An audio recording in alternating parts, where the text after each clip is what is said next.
नमस्कार साथियों, the shield IAS में आपका स्वागत है। आज हम एक ऐसे विषय पर चर्चा करेंगे जो केवल इतिहास नहीं है, बल्कि आधुनिक भारत के लिए एक नीति दृष्टि भी है। चोल विरासत।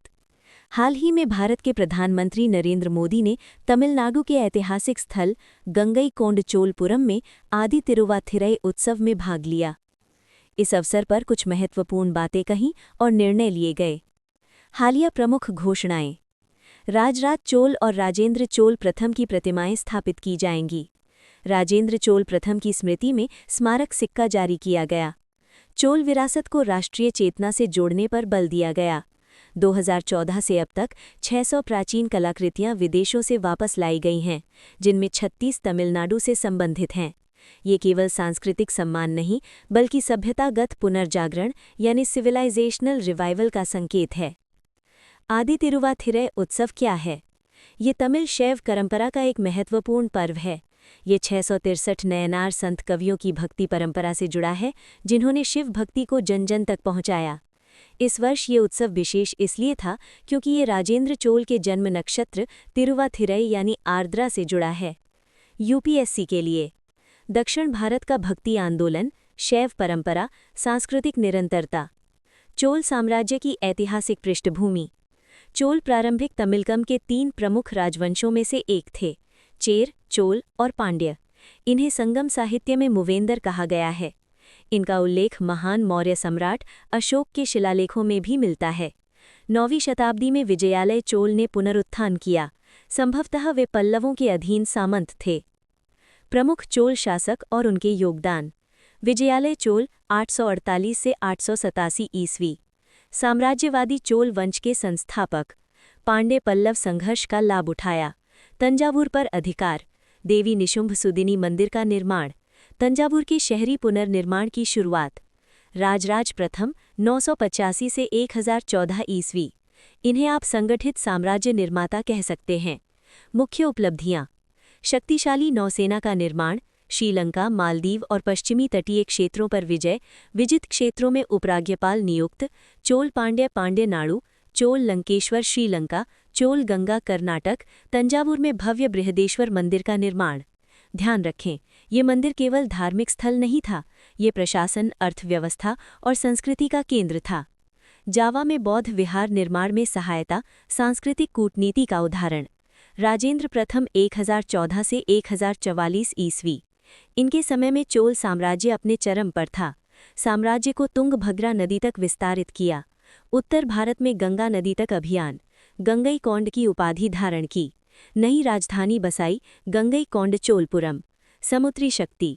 सुमात्रा की श्रीविजय साम्राज्य पर सफल नौसैनिक अभियान, मलय प्रायद्वीप में व्यापार विस्तार, कादरम कोंडन जैसी उपाधियां।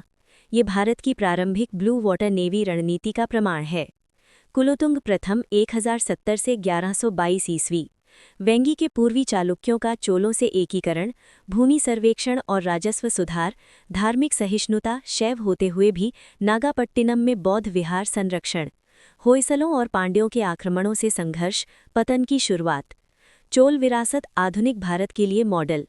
अब समझिए, चोल केवल अतीत नहीं, भविष्य का मार्गदर्शन भी है। सामरिक और नौसैनिक शक्ति।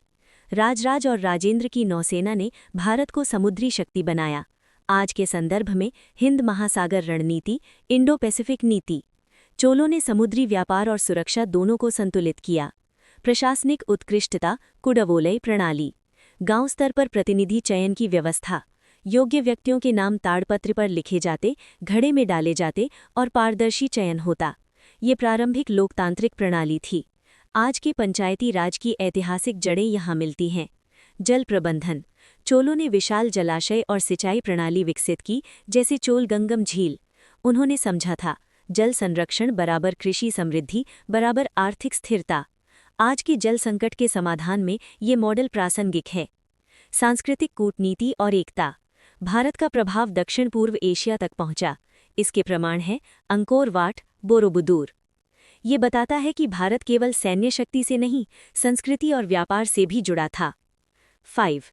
सभ्यतागत मूल्य और निरंतरता। प्रधानमंत्री ने शैव संत तिरुमूलर के संदेश अनबी शिवम यानी प्रेम ही शिव है को सामाजिक समरसता और पर्यावरण संतुलन का आधार बताया। और जब चंद्रयान 3 के उतरने के स्थल को शिव शक्ति बिंदु नाम दिया गया तो ये प्रतीक था भारत की प्राचीन चेतना और आधुनिक विज्ञान का संगम। अंतिम निष्कर्ष। साथियों, चोल साम्राज्य हमें 5 बड़ी बातें सिखाता है: मजबूत प्रशासन, लोकतांत्रिक शक्ति, समुद्री शक्ति, जल और संसाधन प्रबंधन, सांस्कृतिक आत्मविश्वास। इतिहास केवल बीता हुआ समय नहीं है, वो प्रवर्तमान की दिशा और भविष्य की दृष्टि है।